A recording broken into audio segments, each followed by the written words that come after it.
hari ubwo bashobora guhungira ku butaka bw'icyo gihugu ariko bakirwana, noneho icyo gihugu cyo kikabaka intwaro. Hariho no kuba ubwabo bashobora guhitamo gutanga intwaro bakishyikiriza cya gihugu bahungiyemo. Icyo gihe rero icyo gihugu kitari mu mirwano iyo kibakiriye, icyo gikora kibambura intwaro kikabashyira kure cyane yaho imirwano irimo ibera. Noneho ntago baba bameze nk'imfungwa, ariko ni mu buryo bushaka kumera nk'ubw'imfungwa. Ibyo bifite impamvu zitandukanye. Hariho kugira ngo badasubira mu mirwano, kuko baramutse basubiye mu mirwano ni ukuvuga ngo igihugu cyaba gikoresheje ubutaka bwacyo nk'uburyo bwo gufasha mu ntambara. Ariko ni no kugira ngo babashe gutoranyamwo abarwanyi nyabo n'abatari abarwanyi, kugira ngo babashe kurinda abasivili, kuko abasivili bo baba bagomba guhabwa ubuhungiro. Nabo ni uburyo bwo kugira ngo bibaha umwanya abo barwanyi bwo guhitamwo niba baretse ibikorwa bya gisirikare, kugira ngo babe basubizwa mu buzima busanzwe, noneho babe bashobora guhabwa uburenganzira bwo gusaba ubuhungiro cyangwa kuba basubira iwabo. Ubundi baba hagomba kubaho kuganira uburyo bazasubizwayo igihe ya ntambara yarangiye. Ariko mu gihe intambara itararangira kandi bakaba batarareka kuba abarwanyi, ntago wabasubizayo, kuko ubasubijeyo ni ukuvuga ngo waba ubahaye uburyo bwo urabona iyo barimo barwana, umwe akabona agahenge kaho yihisha, urumva icya gihugu cyamwakiriye kiba gisa nkaho kimuhaye agahenge haho kwihisha kugira ngo yongere asubire ya Rwanda. Nago rero igihugu cyamureka iyo cyamufashe umuntu nk'uwo nguwo, nibyo bita internment. Bamushyira ahantu akahaguma, bakamurindira umutekano, bakamuha ibijyanye no kumufasha kugira ngo abeho muri icyo gihe ari aho ngaho. Ni ukuvuga ko hari abaje hano mu Rwanda kubera ko bari babuze n'inzira baca, ntabwo bishoboka ko bashobora kuba ati twebwe mudufashe twambuke twisange wenda Kinshasa, tugere Kinshasa mu gihe ino ntambara ikirimo. Ntabwo u Rwanda rwabyemera. Oya, ntago biba bikwiye, kuko nk'uko nari mvuze, buriya amategeko y'intambara ni mu mategeko ayo bitiye y'i Geneve n'amategeko y'Irahe. Amategeko y'Irahe ariyo yaje no kuvamwo amategeko imigenzereze y'intambara mu buryo akoreshwa ku bihugu byose n'ibitarayasinye. Ateganya yuko mu gihe igihugu kitari mu ntambara cyakiriye abarwanyi bari mu ntambara, abo barwanyi kibashyira kure, kikabarinda kugeza igihe iyo ntambara yarangiriye, hakaba aribwo hahitamwo uburyo basubizwa cya gihugu, cyangwa niba bishakira kwisabira ubuhungiro, niba baretse kuba abarwanyi. Ibyo byo kureka kuba abarwanyi bashobora kubireka kare, bakavuga bati twebwe ibya gisirikare tubivuyemo, ubwo ngubwo igihugu kikabaha ubuhungiro.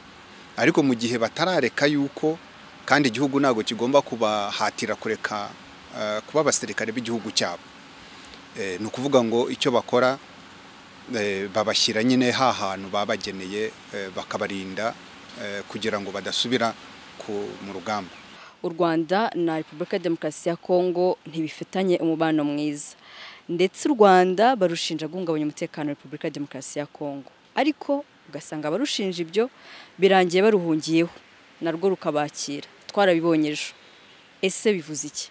Ibye no kuba u Rwanda rutari mu ntambara rwakwakira abarwanyi b'igihugu kitaruvuga neza, nubwo byaba birwana ubwabyo. Iyo umusirikare amanitse amaboko agashyira intwaro hasi, igihugu gifite inshingano zo kwakira uwo muntu, ibyo bita imfungwa z'intambara. no kuvuga ngo baramufata nanone kuvuga ngo ni imfungwa z'intambara ari umusirikare wa kiriya gihugu ntago umuhanira ko yakoze igikorwa cyo kurwana kuko ubwo ni inshingano ze nk'umwene gihugu w'icyo gihugu aturukamo. No kuvuga ngo imfungwa y'intambara ishyirwa aho imfungwa z'intambara n'ubundi zagenewe, noneho nawe akagenerwa bya bindi bijyanye no kubahiriza uburenganzira bwe bw'ibanze. Nta kintu kidasanzwe rero u Rwanda rwakoze kuko niko rugomba kubigenza, kubera yuko amategeko y'intambara ashingiye cyane cyane hari icyo bita ngo ni Martin's Clause, ashingiye kuri niba nabyitane public conscience and humanity. No kuvuga ngo intambara aho yabaye nuko ubundi amategeko abasa nkaho yananiranye. Amategeko y'intambara rero ni amategeko aza gukora mu gihe ubundi amategeko asanzwe atabashije gukemura ibyo bibazo. Ayo mategeko rero ateganya n'uburyo budasanzwe bw'ukuntu ikiremwa muntu kikomeza kugirirwa agaciro nubwo byaba bigoye. No kuvuga ngo intambara ubundi nago ari y'abanyabwoba, no kurwana. Iyo utsinzwe ukamanika amaboko cya gihugu kiba kigomba kukwakira, kuko iyo ibihugu birwana ubundi cyo biba bigamije ni ukugira ngo bace intege umwanzi wabo. Umuntu wamanitse rero amaboko ntabwo aba akiri imbaraga za wa wundi mu Rwanda. Urumva rero niyo bari kuba barwana, u Rwanda ntago rwakabuze kubakira abantu bashyize intwaro hasi bakamanika amaboko. Ku rwego rwa diplomasi haravugwa byinshi nyuma y'ifatwa rya Goma. Iyo musesenguye mubona iki kibazo kiri kwerekeza he? Ngira ngo cyatumye Goma ivugwa cyane ni presence y'umuryango mpuzamahanga wari uhari. No kuvuga niho hari MONUSCO, hari ibihugu bitandukanye. Ibyo ubwabyo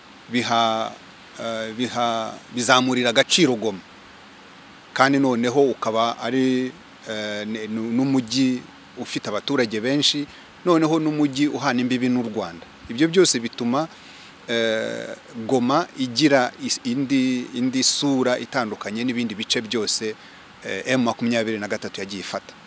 Ariko mu buryo bw'ubugari bw'ubutaka, Goma ntago ari nini cyane kurenza ahandi hose M23 yagiye ifata. Icyo bivuze rero ni iki? Ni ukuvuga ngo M23 ikwiye kwigaragaza yuko ishoboye kuyobora, igashyiraho ubuyobozi bwakora ibitandukanye n'abo barwanya, kuko abo barwanya barabarwanya baba mu byo babanenga ni imiyoborere mibi. Ikindi ikiza biraterwa nanone n'amahanga, ukuntu abona niba afite ubushake kugira ngo ikibazo cya Kongo gikemuke. Ubu bwaba ari uburyo bwiza bwo gushyiraho igitutu kuri Kongo kugira ngo ijye mu mishyikirano na M23 bagerageze gukemura kiriya kibazo kitajya kirangira, n'u Rwanda rubashe kubona ikibazo cyarwo cyo kuba hari umutwe ugifite ingengabitekerezo ya jenoside ubarizwa hariya mu burasirazuba bwa Kongo.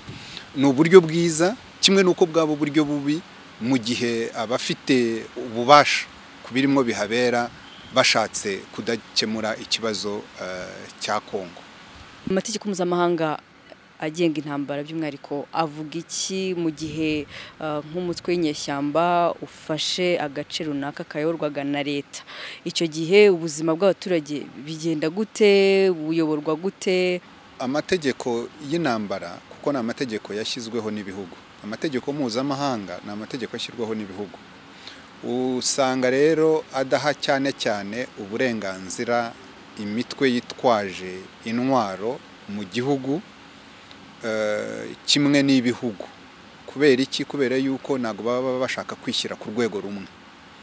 Ariko ubundi nayo mategeko yongera agakoreshwa mu gihe cy'intambara iyo hari ibintu nk'ibyo biba bidasobanutse neza. Ni ukuvuga ngo biri mu nshingano za M23 kugira ngo ifatanye n'abaturage hajyeho ubuyobozi ari bwo buzaba umuyoboro wo kugira ngo babashe kugeza kuri abo baturage serivisi, banagaragaze itandukaniro ryabo hagati yabo na leta ya Kongo.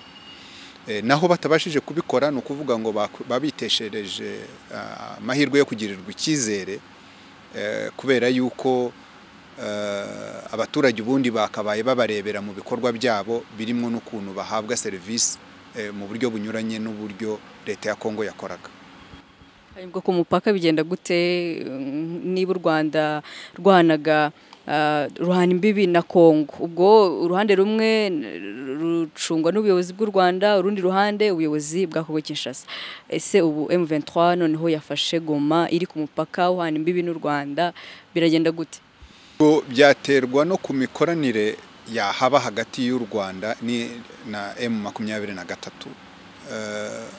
kuko usibye n'ibyo ngibyo urabona ko u Rwanda rushobora kutagirana diplomatic relations na M23, ariko abaturage, abacuruzi bashobora gukomeza kuhakoresha nk'ukuntu bunagana umupaka uri kuri Kongo n'Ubugande uri mu maboko ya M23, kandi bitavuze yuko abaturage babunagana badahahirana n'abaturage b'i Bugande.